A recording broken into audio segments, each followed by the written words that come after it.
Shalome, shalome wapendwa, na wasalimu katika jina la Yesu Kristo. Ni mama Fifi tena mwenye kuwa mbele zenu. Siku ya leo nakuja tena tujifunze neno la Mungu pamoja, na mbele tuanze tuombe. Baba Mungu, katika jina lako Yesu Kristo, tunakuwa mbele za uso wako. Niko mahali hapa Bwana kwa ajili ya kujifunza neno lako pamoja na wapendwa.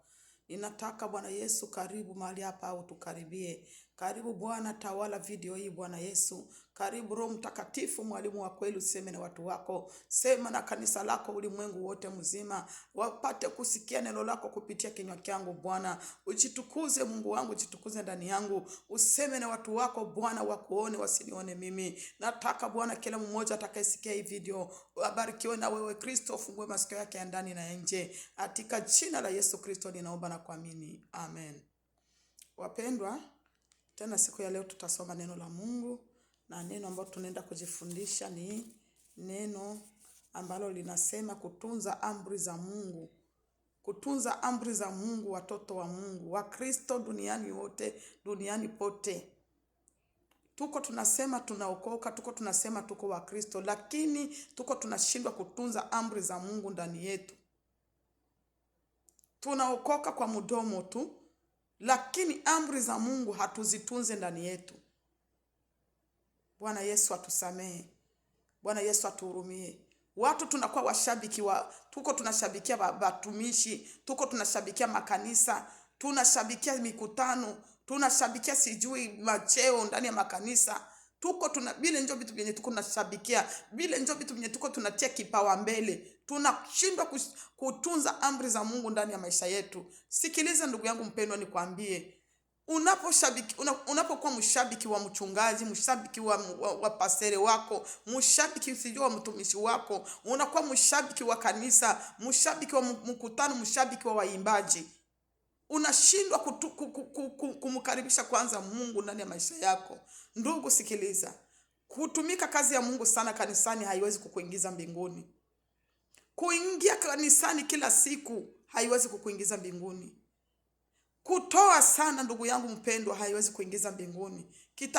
Kitakacho kuingiza mbinguni ni kutunza amri za Mungu ndani yako, ni kuwa na uhusiano wewe na Mungu. Uwe na uhusiano wewe na Mungu ndugu yangu mpendwa. Sikiliza ndugu yangu nikwambie, kuna mfano mmoja yenye banasemaka, unaweza kuwa unapendaka jirani yako, lakini haimaanisha seme ile kumupenda yenyewe unamupenda haimaanisha atakuwa mume wako, au haimaanisha sema atakuwa mke wako.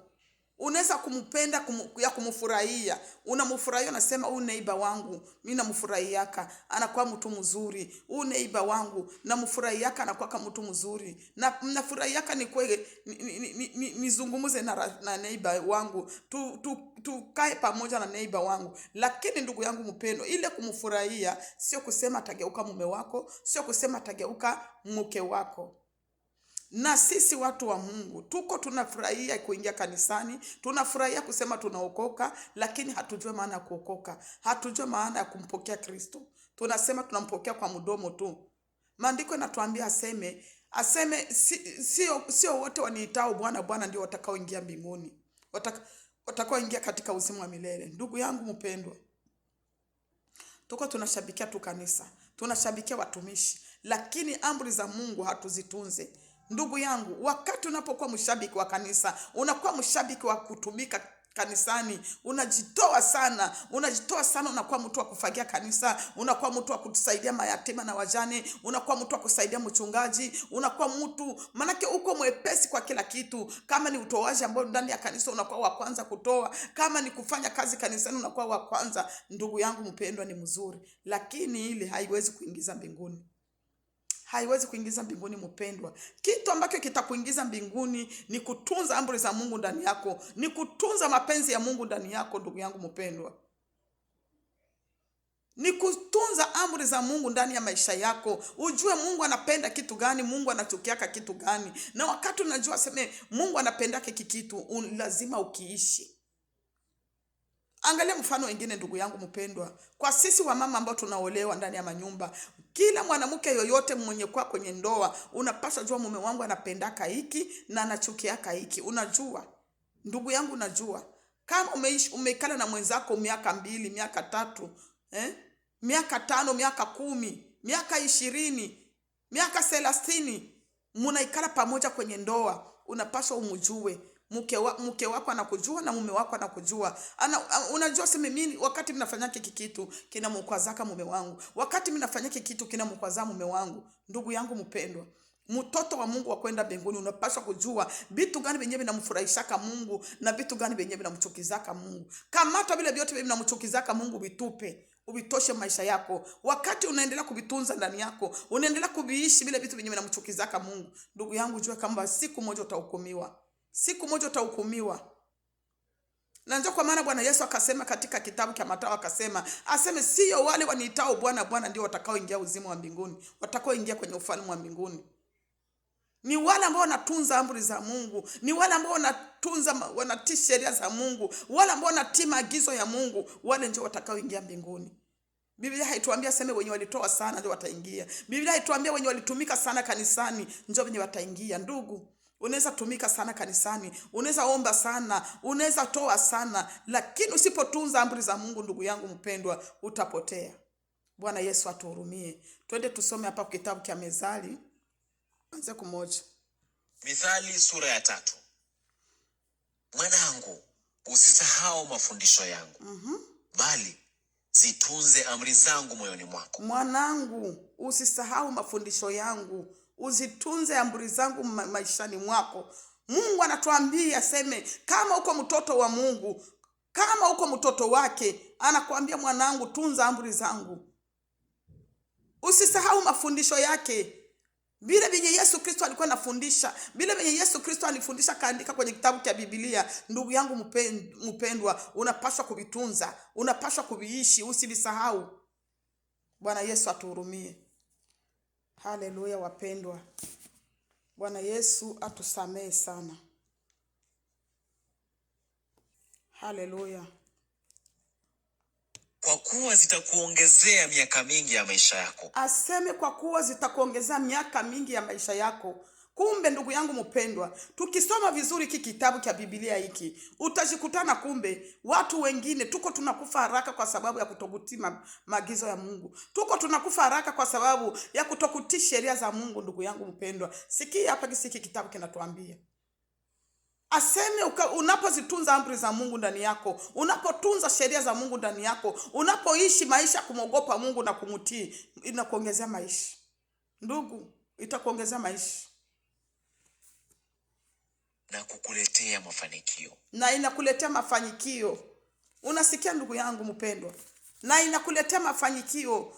Wakati uko naishi sheria za Mungu, wakati uko naishi maagizo ya Mungu, uko naishi mkutii Mungu, uko naishi kwa kutii sheria za Mungu, itakuongezea miaka za kuishi na itakuletea mafanikio. Kila kitu chochote utagusa ndugu yangu mpendwa, kitafanikiwa. Kila kitu utagusa kitafanikiwa. Ndugu yangu mpendwa, bametuambia hapa itakuongezea na mafanikio.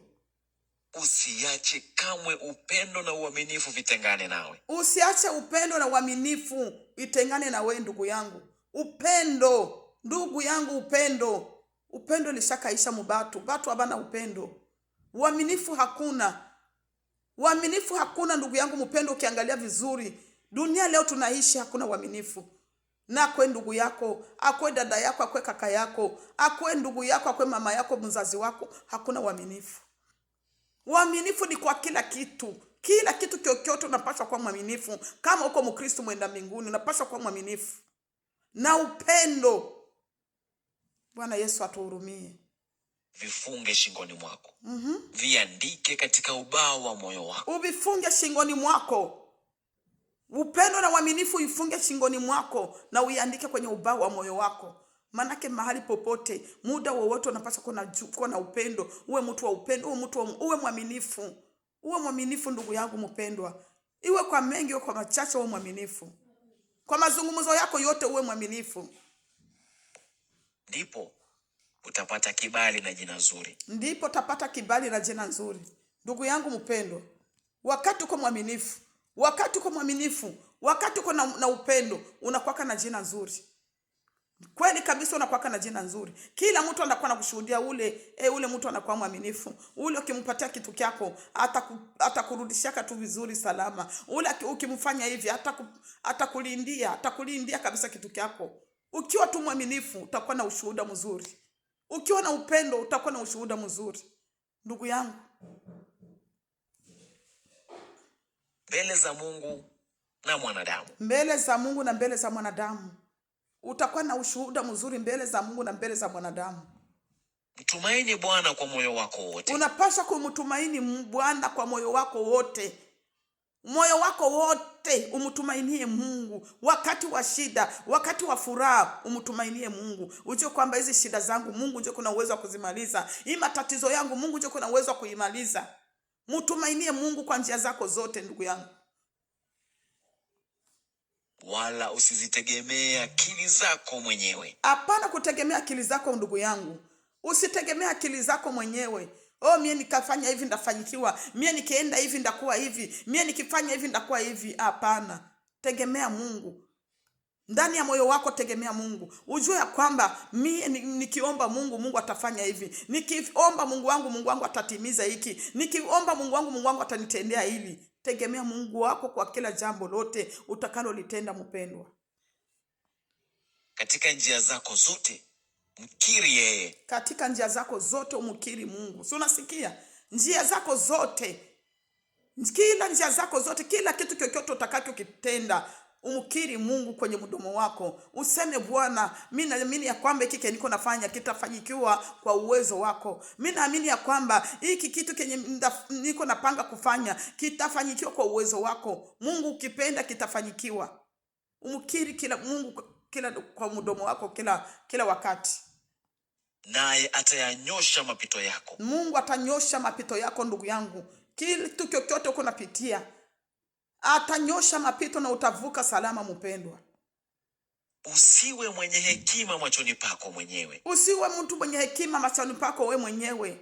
We mwenyewe uko najiita mie niko mtakatifu, mie niko Mkristo, mie nilishakaokoka, mie niko pastere, mie niko mama mtumishi, mie niko hivi. Kumbe uko najiona uko na hekima ya kimungu, unajihesabia kuwa mwenye haki, kama vile ule Wafarisayo wawili walienda kanisani. Mmoja akawa mtu wa kujiinua, maombi yake kawa maombi ya kujiinua, lakini mwingine maombi yake kawa maombi ya kujishusha. Iko naomba nasema, Bwana, mimi sistahili, mimi ni mwenye dhambi, mimi sistahili, mimi ni mwenye dhambi. Ule akapata kibali mbele za Mungu. Lakini ule mwenye alijinuaka, mie Mungu, mimi natowaka sijui sadaka, mimi natowaka sana, mie sijui Mungu, mimi nafungaka mara ngapi kuchukuma, ule mtu mwenye akakuwa najiinua, mimi nafungaka hivi, mimi natowaka hivi, maombi ya kujiinua, hakukubaliwa. Lakini ule mwenye alijishusha ndio alikubaliwa. Nasikia maandiko yanatuambia hapa, mpendwa, mtoto wa Mungu ni wa kujishusha. Mtoto wa Mungu ni wa kuachia Mungu programu zako zote, unamupa Mungu. Unamwambia Mungu, naamini kwamba Bwana, ukitaka ukipendezwa itawezekana. Ukipenda Mungu yatatimilika. Usiwe mtu mwenye hekima machoni pako we mwenyewe. Kujiona kwamba kujiona kwamba ushamaliza, wewe uko Mkristo, wewe uko pastere, mie niko na kanisa, niko na makanisa, lakini uko najiona kuwa mwenye hekima. Lakini Mungu anapokuangalia, Mungu hana nafasi maisha yako. Mungu hana nafasi maisha yako. Unakuwa mtu mwenye hekima machoni pako wewe mwenyewe. Mungu atusamee. Mche Bwana ukajiepushe na uovu. Aseme umuche Bwana ukajiepushe na uovu. Sisi wote, ndugu yangu mpendwa, tunapaswa kumucha Bwana, tujiepushe na dhambi. Tujitenge na dhambi, ndugu yangu mpendwa. Tujitenge na dunia, ndugu yangu mpendwa. Badilisha mwenendo wako, badilisha tabia zako. Zile tabia ambazo ulikuwa nazo, ndugu yangu, badilisha. Badilisha zile tabia. Haleluya wapendwa. Tunaendelea kusoma. Mche Bwana ukajiepushe na uovu. Aseme umuche Bwana ukajiepushe na uovu. Usiwe mtu mwenye hekima machoni pako mwenyewe. Umuche Mungu, umuche Bwana ukajiepushe na uovu. Jiepushe na uovu wote wa dunia. Jiepushe na kila uchafu wote wa dunia, ndugu yangu mpendwa. Bwana Yesu atuhurumie. Hii itakuletea afya mwilini mwako. Aseme itakuletea afya mwilini mwako. wakati uko natembea mkumcha Mungu, wakati uko natembea msheria za Mungu, wakati uko natembea kwa kumwogopa Mungu, ndugu yangu mpendwa, itakuletea afya, itakuletea afya ndani ya mwili wako. Bwana Yesu atuhurumie, Bwana Yesu atusaidie. Wakati tunatembea kwa kumwogopa Mungu, wakati tunaishi kwa kutii sheria za Mungu, inatuongezea afya ndani ya mwili, inatuongezea na masiku za kuishi. Haleluya.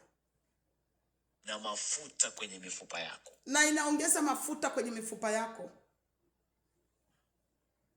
Mheshimu Bwana kwa mali zako. Haleluya. Tunapaswa kumheshimu Bwana na kwa mali zetu. Nasikia ndugu yangu. Lakini batu mingi bana kumheshimia Mungu kwa mali yao, lakini sheria za Mungu banazikatana. Vyote vinaenda pamoja. Vyote vinaenda pamoja ndugu yangu. Kutii amri za Mungu na unamheshimu na kwa mali yako yote. Na unajitoa kwa mwili wako wote, mwili wako na nguvu zako zote. Vyote biko pamoja. Hapana kupeleka vimoja na acha vingine. Vyote inabidi tunavipeleka vyote, mtoto wa Mungu. Tusipeleke vimoja tuache vingine, mtu wa Mungu. Bwana tuhurumie. Haleluya, haleluya wapendwa. Tena tunaenda kusoma ndani ya kitabu cha Mhubiri 11, tusome hapa 8 na 9. Hata kama mtu ataishi miaka mingi kiasi gani, na aifurahie yote. Aseme hata kama mtu ataishi miaka mingi, ile miaka mingi yenye utaishi, kama kuna ile neema kuishi miaka mingi, aseme uifurahie. Bana kutia moyo ufurahie ile miaka yenye utaishi. Lakini na akumbuke siku za giza.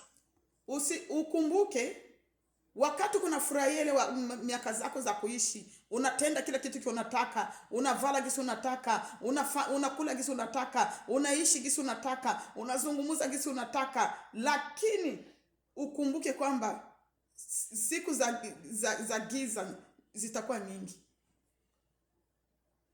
Kwa maana zitakuwa nyingi. Aseme siku za giza zitakuwa nyingi. Kila kitu kitakachokuja ni ubatili. Kila kitu ambacho kitakuja ni ubatili. Niparudishe wapendwa. Hata kama mtu ataishi miaka mingi kiasi gani, na aifurahie yote, lakini na akumbuke siku za giza. Ukumbuke na siku za giza ziko nakuya. Hata kama utaishi miaka 100, kama utapata neema kuishi miaka 100, utapata neema kuishi miaka 80. Ndugu yangu, miaka yoyote utakapoishi duniani, uifurahie na kuankuraje, na kutia moyo uifurahie, lakini kumbuka na giza iko nakuya. Aseme siku za giza ndio zitakuwa nyingi, kwa sababu zitakuwa ni milele na milele na milele na milele. Milele na milele, sio kwa na mwisho. Kwa maana zitakuwa nyingi. Kila kitu kitakachokuja ni ubatili. Aseme zitakuwa nyingi. Siku za giza zitakuwa nyingi. Aseme kila kitu kenye kitakuja ni ubatili. Vyenye uko naishi saa hii, ndugu yangu, kuna siku vitaisha. Maisha uko naishi saa hii, kuna siku itapita. Furahi ewe kijana, wakati ungali kijana. Aseme furahi ewe kijana wakati ungali kijana. Furahia ujana wako. Banapo kukwambia makeup ni zambi, unaona mie kijana nibakie bila makeup. Mie mtu ningali kijana, mie ningali kabisa na damu bichi, niishi kama mzee. Furahia ujana wako. Banakwambia furahia ujana wako. Moyo wako na ukupe furaha katika siku za ujana wako. Moyo wako kupatie furaha wakati wa ujana wako wote. Fuata njia za moyo wako na chochote macho yako yaonayo. Aseme fuata njia za moyo wako wote na chochote macho yako inapoona inaangalia. Ndugu yangu mpendwa, usipofuata hii maneno vizuri, bana kwambia furahia chochote. Kila kitu kenye unasikia kufurahia, furahia. Kenye macho yako inapenda kuona.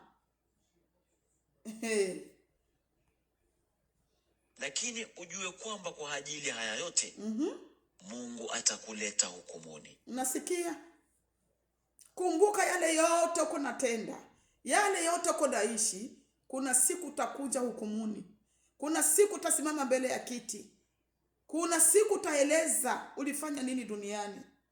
Ndugu yangu, kule nani wanatuambia aseme fanya kila kitu kenye moyo wako unapenda, fanya kila kitu macho yako yanafurahia, lakini siku za giza, kumbuka siku za giza ziko nakuya. Siku ya giza iko nakuya. Ndugu yangu mpendwa, kuna mtu mwenye ulizaliwaka naye na ulichezaka naye, ulikuwaka naye kwa masomo, mlisoma pamoja, mlikula sahani moja. Leo haiko. Kwenye iko saa hii, iko na juta, iko na lia. Ningelijuaka niokoke, ningelijuaka nimfuate Mungu, ningelijuaka nifanye mapenzi ya Mungu. Iko na lia saa hii. Kila siku nasemaka, hii ni neema wametupatia. Wametupatia hizi dakika za kidogo za mwisho, tutengeneze, turekebishe njia zetu, tutoke kwenye njia za mubaya, tutoke kwenye tabia ya mubaya, tutoke kwenye maisha ya mubaya, tumrudilie Bwana Yesu Kristo, naye atatukaribisha ndugu yangu. Unapotubu, haijalishi dhambi zapata gani ulitenda, haijalishi uliua watu, haijalishi ulifanya uzinifu wa namna gani, usharati wa namna gani, unaporudi kwa Kristo, unapokiri dhambi zako na kuzitubu, Bwana Yesu anakurudilia tena. Bwana Yesu anakupokea. Kumbuka mwana mpotevu alipakanya mali ya baba yake kwa njia ya nasa, akamaliza mali yote, lakini aliporudi baba akampokea. Akamkaribisha, akasema, karibu mwanangu. Na wewe anakuambia ndugu yangu, rudia. Na kushauri mpendwa, rudia ndugu yangu. Turudie tena kwa Kristo, tutengeneze maisha yetu, tutoke mzile njia zetu tulikuwa kandani, tutoke mwele mivalio tulikuwa kanayo, tutoke mwele matabia za kupenda dunia na vitu vyake, kupenda mapambo ya dunia. Turudie ndugu yangu mpendwa. Sikilize ni neno. Sikia kitabu cha Mhubiri. Aseme furahia ujana wako wote, fanya kila kitu unataka, lakini kuna siku utasimama mbele za hukumu. Na Ufunuo natuambia, kitabu cha Ufunuo nake pale kwa 20 natuambia, aseme muzalimu azidi kutenda uzalimu, na mchafu achafuke sana, na mtakatifu azidi kujitakasa. Binaendana na hii ndugu yangu mpendwa. Binaendana. Hii dunia tuko tunapita. Angalia leo hii, mtu anaanza kufa muda wowote unakufa. Haukukuwa mgonjwa, haukutarajia kufa, unakufa ghafla. Sasa usipotengeneza maisha yako mpendwa, utakuwa wapi? Utakuwa mgeni wa nani? Mungu atuhurumie. Kwa hiyo basi, ondoa wasiwasi moyoni mwako. Ondoa wasiwasi moyoni mwako. Aseme ondoa wasiwasi moyoni mwako ndugu kijana. Bakisema kijana habamaanisha aseme watoto wa miaka 20 kushuka chini, au watoto wa batu ya miaka 30 kushuka chini. Hapana. Mtu yoyote mwenye ngali na nguvu. Kama ungali na nguvu, Biblia inakuita kwa kijana. Kuna wakati utakuwa mzee, wale wazee wa fimbo, uko mzee wa fimbo, manake kwenda kuchoo inabidi bakupeleke, kwenda kunawa inabidi bakupeleke bakuoshe. Ile muda wa vile hauwezi kumtafuta tena Mungu, kwa sababu kwanza na fahamu zitakuwa zitumike. Ndugu yangu. Na utupilie mbali masumbufu ya mwili wako. Asema tupilie mbali masumbufu yote ya mwili wako. Masungufu yote. Uko unajiona kama uyatia makeup, unajiona wewe njoa ovyo, unajiona wewe haupendezi, unajiona wewe kama hauvale masuruali, unaona haupendezi, hawezi kuvala robe, hawezi kuvala gauni au skati, unaona tu mpaka suruali tu njoo uvale, njoo onekane vizuri. Ndugu yangu, kuna wakati ile muda yote itapita na vile vyote vitapita. Kumbuka wanatuambia aseme furahia ujana wako, fanya kila kitu unataka, lakini usisahau kuna siku utasimama mbele ya hukumu. Na kitakavyo kihukumu ni neno la Mungu, ni Biblia, watatukutilia mbele. Mungu atusamee, atuhurumie. Pendwa, tunasoma tena hapa kwa 12. Tunasoma Mhubiri 12, tusome 1 na 2. Mkumbuke muumba wako siku za ujana wako. Banaendelea kusema ile neno ndugu yangu. Hapo ile tulikuwa nasoma kwa 11.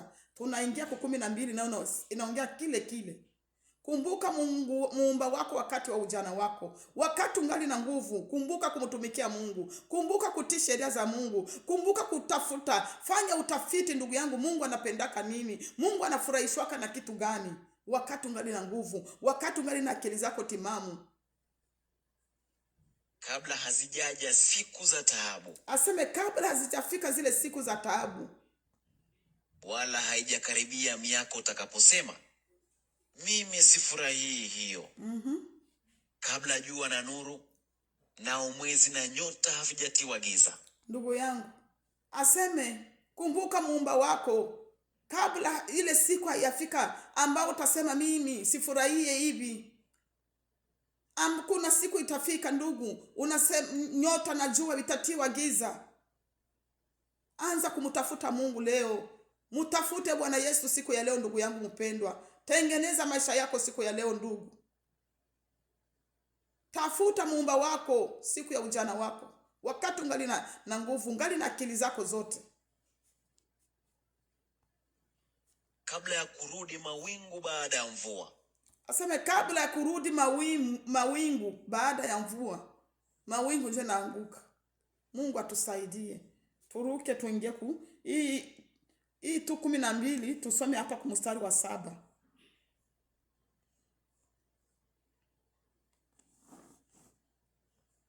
Nayo mavumbi kurudi ardhini yalikotoka. Tuanze kwa 16. Tuanze kwa 6. Kumbuke muumba wako kabla haijakatika kamba ya fedha. Aseme kumbuka muumba wako kabla haijakatika kamba ya fedha. Ndugu yangu, mkumbuke Mungu wakati ungali na muda, wakati ungali na wakati, mtafute Mungu. Au bakuli la dhahabu halijavunjika. Aseme mkumbuke muumba wako. Mkumbuke muumba wako wakati bakuli ya dhahabu hayavunjika. Kabla mtungi kuvunjika kwenye chemchemi. Au kabla mtungi kuvunjika kwenye chemchemi, gurudumu kuvunjika kisimani. Nayo mavumbi kurudi ardhini yalikotoka. Aseme mavumbi kurudi kurudi mavumbini. Mavumbi ni hii mwili. Hiki kimwili kenye mko mnatabikia, hiki kimwili kenye mko mnahangaikia, hiki kimwili wakati yenye pumzi tu inatoka kinarudi mavumbini kwa sababu kilitoka mavumbini. Ndugu yangu, kwa nini mwili ikutabishe? Kwa nini utabike juu ya mwili mpendwa? Ujisumbushe juu ya mwili. Hii mwili ni udongo ndugu. Ile pumzi ikitoka tu, basi kikimwili kinabaki mu udongo. Kinabaki mule inarudi mavumbi, inakuwa mavumbi. Inabaki tu mavumbi. Na roho kurudi kwa Mungu aliyeitoa. Nasikia. Wakati mwanadamu anafariki, hiki kimwili kinabaki mule mu udongo, lakini roho, nafsi yako inatoka, inarudi kule ambako ilikotoka. Inaporudi huko, hiyo ndio yenye itasimama mbele ya hukumu. Hiyo ndio itasema kitu gani ulifanya duniani. Hiyo nafsi yako ndio bataoji. Achana na kutabikia hii mwili ndugu yangu. Mwili haitakusaidia kitu. Hii mwili haina kazi hii mwili. Mwili nakupeleka tu mhukumu. Hii mwili kuna kupeleka uende tu pabaya. Acha kusikiliza mwili mpendwa. Haleluya wapendwa watu wa Mungu. Tuache kutabikia mwili, tuache kusumbukia mwili. Tunza amri za Mungu ndani yako, tunza sheria za Mungu ndani yako ndugu yangu. Njoo ilikuwa kichwa ya hili somo. Kutunza sheria za Mungu, kutunza amri za Mungu ndani yako, kutii sheria za Mungu, kufanya utafiti. Mungu anapenda nini? Mungu anataka niishi je mwa hii dunia. Usiishi gisi utakavyo mwenyewe, usitembee kadiri utakavyo mwenyewe. Hii mwili si yako ndugu yangu. Bana tuambie aseme mtu atakaye haribu hii mwili Mungu atamharibu. Acha kuharibu mwili ya batu. Acha kuharibu mwili ya batu. Mwili si yako. Uko na pakala vya kupakala, unafanya vya kufanya. Bengine wanatia matatu, bengine wanaikatakata kisi wanataka, wanatobola vitofu, wanatobola midomo, wanatobola sijui mapua. Uko na haribu mwili wa Mungu wa mwenye nayo. Mwenye ile mwili siku moja atakuuliza ile mwili ulikuwa unaifanya vile kwa nini? Ile mwili sio yako. Mungu anakuazima tu. Mungu anakuazima ile mwili. Kuna wakati atachukua kilicho chake, na mavumbi tarudi mahali ilipotoka. Acha kutabikia dunia, ndugu yangu mpendwa. Ili neno likusaidie mpendwa. Mie na wewe tutafakari kuhusu ili neno. Tutafakari ndugu yangu mpendwa. Dunia inapita na mambo yake yote, lakini neno la Mungu litadumu milele. Mungu akusaidie ndugu yangu utakayesikiliza ni neno. Likusaidie, likutengeneze, likubadilishe mpendwa. Wewe na mimi ili neno litubadilishe. Litusaidie, litubadilishe. Mungu atusaidie kwa jina la Yesu Kristo. Amen.